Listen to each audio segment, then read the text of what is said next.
ఓం శ్రీమాత్రే నమ. సమస్తజననీం వందే చైతన్యస్తన్యదాయినీం శ్రేయసీం శ్రీనివాసస్య కరుణావిరూపిణీం సర్వమంగళమాంగళ్యే శివ సర్వార్థసాధికే శరణ్యే త్రయంబకే గౌరీ నారాయణీ నమోస్తుతే. భగవద్బంధువులందరికీ మా నమస్సుమాంజల్లు. మా స్పేస్లో మనం పండగలు, వాటి యొక్క విశిష్టత, వివిధ పూజా కార్యక్రమాలు, వ్రతాల గురించి చెప్పుకుంటూ ఉన్నాం కదా. అదేవిధంగా రేపటి నుంచి ప్రారంభమవుతున్న శ్రావణ మాసం విశిష్టత గురించి, ఈ మాసంలో ఏ వ్రతాలు ఏ విధంగా జరుపుకోవాలి, ఈ మాసం యొక్క విశిష్టత ఏమిటి, ఎందువల్ల సకల పాపాలు సకల దోషాలు ఈ శ్రావణ మాసంలో చేసే పూజల వల్ల తొలగిపోతాయని చెబుతారు, అన్నీ వివరించుకుందాం. శ్రావణ మాసం చాలా విశేషమైనది. ఈ మాసంలో వ్రతాలు పూజలు ఆచరిస్తే చాలా మేలు జరుగుతుంది అని పురాణ ఇతిహాసం. మాసాలలో శ్రావణ మాసం చాలా ప్రత్యేకమైనది, విశేషమైనది. మీకు ఏ మాసంలో తీసుకున్నా ఈ మాసంలో ఫలానా దేవీ దేవతల్ని పూజిస్తే మీ ఇష్టకామ్యాలు సిద్ధిస్తాయని చెప్పుకుంటూ ఉంటారు. కానీ శ్రావణ మాసం యొక్క ప్రత్యేకత ఏమిటయ్యా అంటే, ఈ మాసాన్ని శైవులు కానీ, వైష్ణవులు కానీ, శాక్తేయులు కానీ అందరూ కూడా ఎంతో వ్రత నియమాలతో ఆచరిస్తూ ఉంటారు. అంతటి గొప్ప మాసం అయ్యా ఈ శ్రావణ మాసం అని చెప్తారు. హరిహరాదులని ఇద్దరిని కూడా పూజించే మాసం ఇది. లక్ష్మిని, పార్వతిని, సరస్వతిని అందరినీ కూడా ప్రత్యేకంగా పూజిస్తారు. ఒక రకంగా చెప్పాలంటే సకల దేవతల్ని పూజించే మాసం ఈ శ్రావణ మాసం అని చెప్పుకోవచ్చు. జ్యోతిష్శాస్త్ర ప్రకారం చంద్రుడు శ్రవణ నక్షత్రానికి దగ్గరగా ఉండటం వల్ల ఈ మాసానికి శ్రావణ మాసం అనే పేరు వచ్చింది అని చెప్తారు.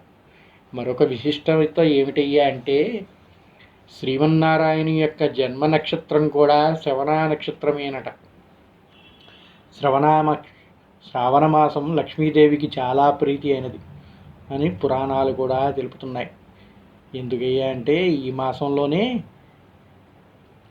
అమ్మవారి యొక్క లక్ష్మీ వ్రతాన్ని కూడా ఆచరిస్తూ ఉంటారు మన వాళ్ళందరూ. లక్ష్మీదేవికి ఎంతో ప్రీతికల మాసం ఇదని పురాణాలు కూడా తెలుపుతూ ఉన్నాయి. శ్రావణ మాసంలో కృష్ణావతారం, హయగ్రీవ అవతారం జరిగాయని పురాణాలు చెప్తూ ఉన్నాయి. శ్రావణ మాసంలో అన్ని రోజులు కూడా పవిత్రమైనవే.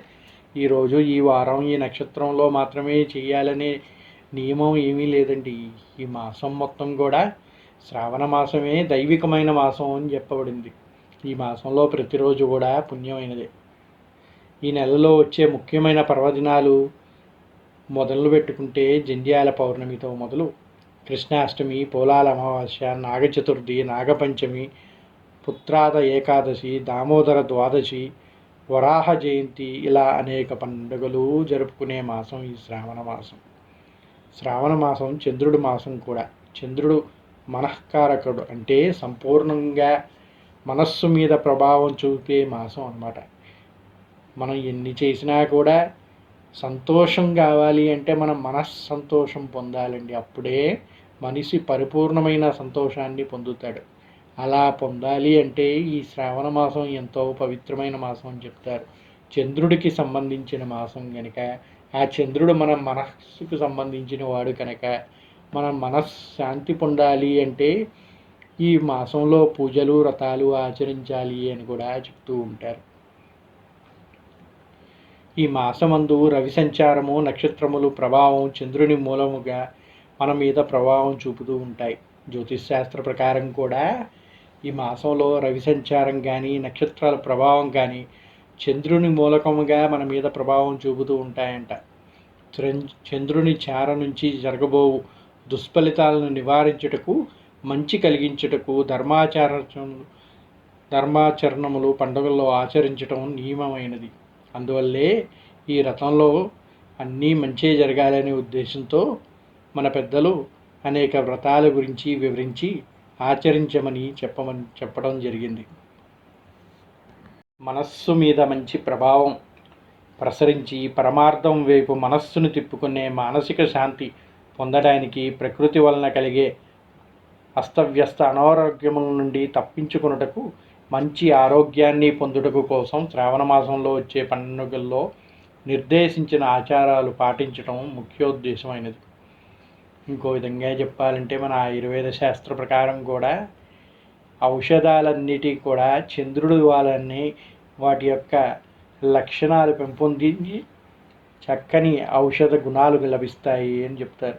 మనం ఏ ఔషధాన్ని తయారు చేసినా కూడా వెన్నెల దాని మీద ప్రసరించిన తర్వాతే ఔషధానికి చక్కని రోగ నివారణ గుణాలు అనేవి కలుగుతాయని చెప్తారు. ఈ మాసం చంద్రుని మాసం అవ్వటం వల్ల ఆ చంద్రుని స్పర్శతో మరింత సౌఖ్యాన్ని మనకి కలిగిస్తూ ఉంటాడు, మన యొక్క వ్యాధులన్నింటినీ నివారిస్తాడు అని చెప్పి ఆర్యోక్తి. మనస్సు మీద మంచి ప్రభావం చూపిస్తూ ఉంటుంది కనుక పరమార్థం వైపు మనస్సుని కానీ తిప్పుకుంటే ఎంతో చక్కని శాంతిని, సుఖాన్ని, సంతోషాన్ని పొందగలుగుతాము అని చెప్తారు. శ్రావణ సోమవారంలో నిష్ఠగా చేసేవారికి అన్నిటా విజయం లభిస్తుంది అంటారు. అందులో ఈ శ్రావణ మాసం సోమవారం రోజే ప్రారంభమవుతుంది. ఇది మరొక విశిష్టత. మానసిక స్థైర్యం లభిస్తాయని పెద్దల మాట. శ్రావణ మంగళవారం రోజున గౌరీదేవిని పూజిస్తారు, తెలుసు కదా. అంతకు ముందు రోజు శివుడిని ఆరాధించడం ద్వారా గౌరీ పూజ పరిపూర్ణమవుతుందని చెప్తారు. ప్రకృతి పురుషులైన పార్వతీ పరమేశ్వరుల్ని చక్కగా ఆరాధిస్తే మనకు అన్ని శుభాలు కలుగుతాయి. కనుక ఈ శ్రావణ మాసం సోమవారంతో ప్రారంభమవటం, సోమవారం సోముడు అనగా మన చంద్రుడు, అటు శివుడు కూడా చెప్తూ ఉంటారు. కనుక ఆ శివుని ఆరాధించడం వల్ల ఆయన యొక్క అనుగ్రహం మన మీద పరిపూర్ణంగా లభించి మంగళవారం మనం చేసుకునే మంగళగౌరి వ్రతానికి మరింత సిద్ధించి చేస్తుంది అని చెప్పి చెప్తూ ఉంటారు. అందుకని ఈ శ్రావణ మాసం మరింత ప్రత్యేకమైనది. మొదటి రోజు పరమేశ్వరుడిని పూజించి రెండో రోజు మంగళగౌరి వ్రతాన్ని ఆచరించాలి అని చెప్తూ ఉన్నారు. మాసంలో ఏ వారాలు ఏ విధంగా పూజలు జరుపుకోవాలి అని చెప్పేసి అందరికీ ఒక మీమాంస ఉంటుంది కదూ. అందుకే చెప్తున్నాను, వినండి. శ్రావణ సోమవారం రోజు ఈ మాస ఆరంభం నుంచి ఈ మాసం అంతా కూడా శ్రావణ సోమవారంలో శివభక్తులు ఉపవాసాలు ఉంటారు. దీక్షతో ఉపవాసం ఉండి శివుడికి అన్ని రకాల అభిషేకాలు నిర్వహిస్తారు. పార్వతీదేవికి కుంకుమ పూజ చేస్తే స్త్రీలకి ఐదవతనం కలకాలంగా నిలుస్తుందని భక్తులు ప్రగాఢంగా నమ్ముతారు.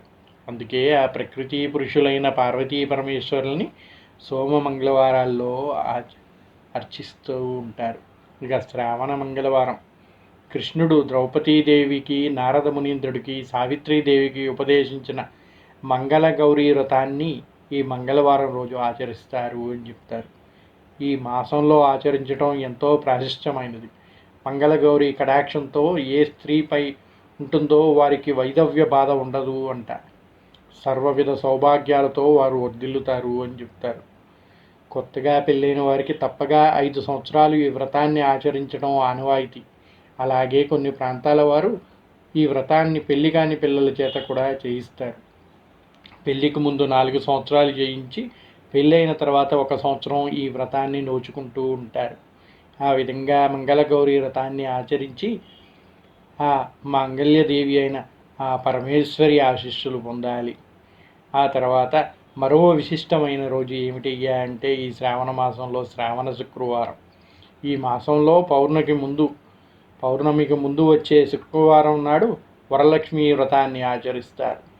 వరలక్ష్మీదేవిని షోడశోపచారాలతో పూజలు చేస్తే అష్టైశ్వర్యాలు, ఆయురారోగ్యాలు, ఐదవతనం, సంతానాభివృద్ధి కలకాలం ఉంటాయని శాస్త్రం చెప్తుంది. లక్ష్మీదేవి భక్తి సులభురాలు. ధనం, భూమి, విజ్ఞానం, ప్రేమ, కీర్తి, శాంతి, సంతోషం, బలం ఈ అష్టశక్తుల్ని అష్టలక్ష్ములుగా ఆరాధిస్తూ ఉంటాం. అందువలన ఈ శ్రావణ శుక్రవారం ఎంతో పవిత్రమైనదండి. మిగిలిన వ్రతాలు అందరూ ఆచరించినప్పటికీ ఈ శ్రీ వరలక్ష్మీ వ్రతం అనేది ప్రతి ఇంట ఆచరించే పుణ్యవ్రతం అండి. ఈ వ్రతాన్ని ఆచరిస్తే, ఎందుకంటే లక్ష్మీదేవి భక్త సులభరాలు అంట. ఆవిడని భక్తితో కానీ ఆరాధించినట్టయితే చాలా సులభంగా అందరినీ కూడా అనుగ్రహించి ఆమె యొక్క అనుగ్రహంతో మనకి ధనధాన్య వృద్ధి సుఖ సంతోషాలు అన్నీ కలుగుతాయని చెప్తారు. అందువల్ల ప్రతి ఒక్కరూ కూడా ఎంతో భక్తి శ్రద్ధలతో ఈ వరలక్ష్మీ వ్రతం అనేది ఈ శ్రావణ మాసంలో వచ్చే శుక్రవారాలు జరుపుకుంటూ ఉంటారు. అందులో ప్రత్యేకంగా పౌర్ణమికి ముందు వచ్చే శుక్రవారం కానీ ఆచరిస్తే ఇంకా మంచిది అని చెప్తారు. శ్రీ మహావిష్ణువు లోకాన్నింటినీ రక్షించి పాలించేవాడు అని చెప్తారు. ఆయనకి శక్తులన్నీ ప్రసాదించేది శ్రీ మహాలక్ష్మీదేవి. అతీత విషయాల్ని సామాన్య మానవులు గ్రహించలేరు. ఈ శక్తులన్నీ సక్రమంగా ఉంటేనే మనకి ఆయురారోగ్యాలు, ఐశ్వర్యాలు, సంతోషాలు కలుగుతాయి. లక్ష్మీదేవికి అత్యంత ప్రీతికరమైన శుక్రవారం నాడు పూజిస్తే ఇవన్నీ చేకూరుస్తుందని శ్రీ సూక్తం వివరిస్తుంది. అష్టలక్ష్ములతో వరలక్ష్మీదేవికి ఓ ప్రత్యేకత ఉంది. మిగిలిన లక్ష్మీ పూజల కంటే వరలక్ష్మీ పూజ శ్రేష్టమని శాస్త్రవచనం. శ్రీహరి జన్మ నక్షత్రమైన శ్రవణం పేరిట వచ్చే శ్రావణ మాసంలో వరలక్ష్మీ వ్రతాన్ని ఆచరిస్తే విశేష ఫలితాలు లభిస్తాయి. ఈ వ్రతం వివిధ ప్రాంతాల్లో వివిధ సాంప్రదాయాల్లో ఆచరిస్తారు. ఎవరు ఏ రీతిలో ఆచరించినా సకల శుభకరమైన మంగళప్రదమైన ఈ వరలక్ష్మీదేవి పూజ జగదానందకరమైనదని భక్తుల విశ్వాసం. ఇక ఈ యొక్క మాసంలో వచ్చే ఒక్కొక్క పండుగ గురించి ఇక్కడ క్లుప్తంగా చెప్పుకున్నప్పటికీ ఆ పండుగ ముందు రోజున మనం తప్పకుండా వాటి గురించి వివరంగా చెప్పుకుందాం. దాన్ని బట్టి మీరు ఆ వ్రత నియమాల్ని పాటిస్తూ ఆ లక్ష్మీదేవి కానీ, ఆ విష్ణుమూర్తి కానీ, ఆ పార్వతీ పరమేశ్వరుల అనుగ్రహం కానీ సకలం పొందాలని కోరుకుంటూ ఉన్నాం. ఇక ఈ మాసంలో మరో పవిత్రమైన రోజు ఏదయ్యి అంటే శ్రావణ శనివారాలు. చూసారండి, శ్రావణ సోమవారం, శ్రావణ మంగళవారం, శ్రావణ శుక్రవారం, శ్రావణ శనివారం. దాదాపు వారంలో ఉన్న అన్ని రోజులు కూడా ఏదో ఒక విశిష్టత కలిగే ఉన్నాయి ఈ శ్రావణ మాసంలో. ఇక శ్రావణ శనివారం ఎంత పవిత్రమైనది అంటే ఈ మాసంలో వచ్చే శనివారాల్లో ఇంటి ఇలవేల్పును పూజిస్తూ ఉంటారు.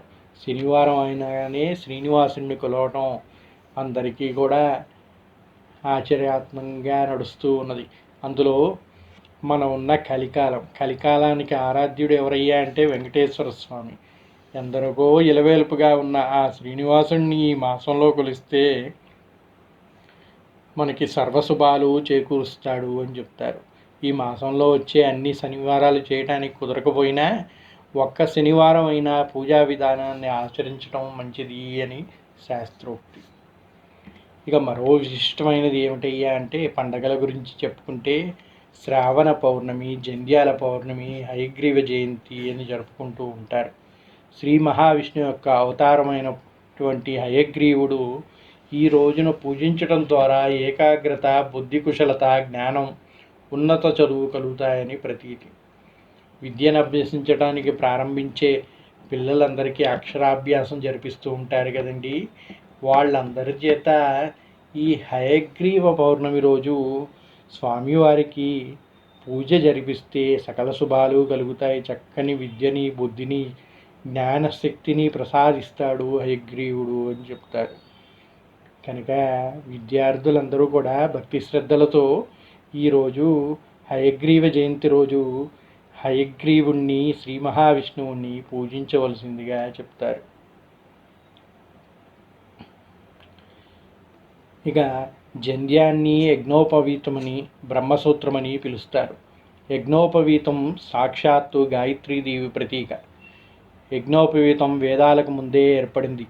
పరమ పవిత్రమైన యజ్ఞోపవీత ధారణ వల్ల జ్ఞానాభివృద్ధి కలుగుతుందని, యజ్ఞాన్ని ఆచరించే ఫలం కలుగుతుందని వేదోక్తి.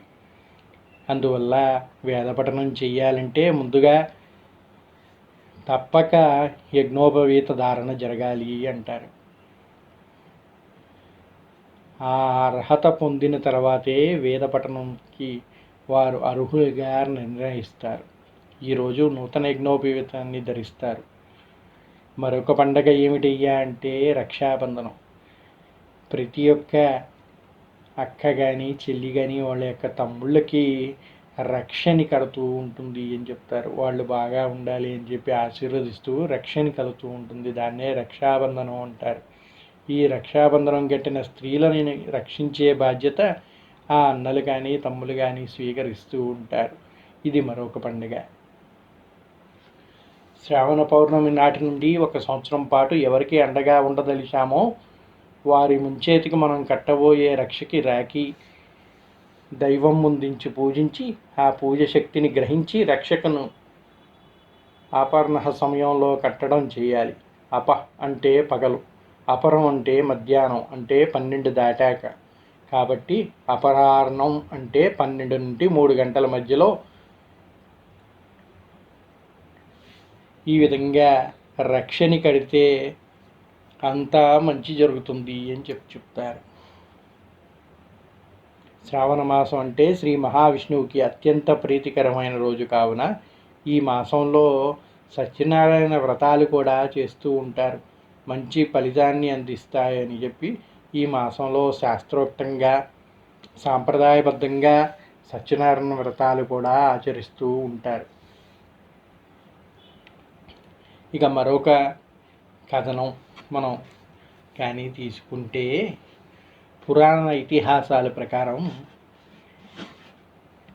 దేవతలు సముద్ర మథనాన్ని ప్రారంభించినటువంటి మాసం శ్రావణ మాసం అంట.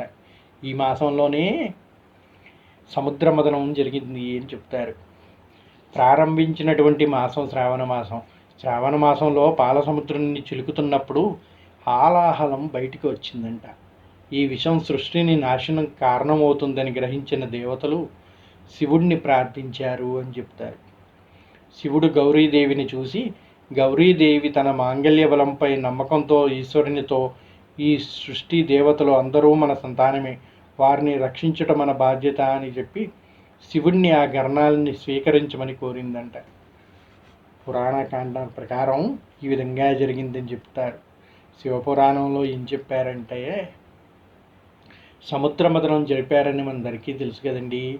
దేవతలు రాక్షసులు అందరూ కూడా శ్రావణ మాసం రోజు ప్రారంభించి ఈ సముద్ర మథనం అనేది జరిపించారు. అది జరుపుతున్నప్పుడు మధ్యలో హాలాహలం అనేది ఈ సముద్ర మథనంలో బయటికి వచ్చిందంట. ఆ హాలాహలం అనేది ఎంత ప్రమాదకరమైనది అంటే ఇప్పటి వరకు చేసిన సృష్టినంతటినీ కూడా ఆ హాలాహలం నాశనం చేయగలిగేంత శక్తివంతమైనదంట. అటువంటి హాలాహలం కానీ ఈ భూమిపైన ఉంటే దేవతలు కానీ రాక్షసులు కానీ సమస్త సృష్టి కూడా నశిస్తుంది అని పార్వతీదేవి, మీకు ఏం కాదు స్వామి, నా మాంగళ్యం చాలా గట్టిది కనుక మీరేం భయపడకుండా మన బిడ్డలే ఈ సృష్టి మొత్తం కనుక వారిని రక్షించడానికి ఆ హాలాహలాన్ని మీరు స్వీకరించండి అని చెప్పి చెప్పిందంట పార్వతీదేవి. శివుడు శ్రావణ మాసంలో విషాన్ని గరల మందు పెట్టుకొని లోకాన్ని రక్షించినందుకు శ్రావణ మాసంలో సోమవారం హైందవులందరూ కూడా భక్తి శ్రద్ధలతో శ్రావణ మాసం అంతా ఈశ్వర ఆరాధన చేస్తారు. శ్రావణ సోమవారంలో ఎవరైతే శివారాధన చేస్తారో, శివుని పంచామృతాలతో అభిషేకం చేస్తారో వారికి శివానుగ్రహం కలుగుతుంది అని చెప్పి చెప్పడం జరిగింది. వాళ్ళకి శివలోక ప్రాప్తి లభిస్తుంది అని చెప్తారు. ఇక మంగళగౌరీ వ్రతం గురించి చెప్పుకున్నాం కదండి. ఆ వ్రతాన్ని ఎందుకు చేస్తారు అని చెప్పి చెప్పుకుందాం. అమ్మవారు మాంగళ్య బలంతో శివుడు ఈ పని చేశాడు కాబట్టి శ్రావణ మంగళవారాల్లో మంగళగౌరీ వ్రతాన్ని ఆచరిస్తారు. జాతకములలో కుజదోషం, కాలసర్పదోషం, రాహుకేత దోషాలు ఉంటే దోషాలు ఉన్నవారు మంగళగౌరీ వ్రతాన్ని ఆచరిస్తే వారి దోష నివృత్తి అవుతుందని, పెళ్లి కాని వారు ఈ వ్రతాన్ని ఆచరిస్తే వాళ్ళకి చక్కని వివాహం జరుగుతుంది అని, పెళ్ళైన వారు మంగళగౌరీ వ్రతాన్ని ఆచరిస్తే వాళ్ళ మాంగళ్యం చక్కగా ఉండి వైధవ్యం వారికి రాకుండా ఉంటుందని, ఆ పార్వతీదేవి ఆశీస్సులు కలిగి సుఖంగా సంతోషంగా సుమంగలిగా ఉంటారు అని చెప్పి చెప్తూ ఉంది. ఈ వ్రతాన్ని శ్రీకృష్ణుడు ద్రౌపదీదేవికి చెప్పినట్టు పురాణాల్లో ఉంది.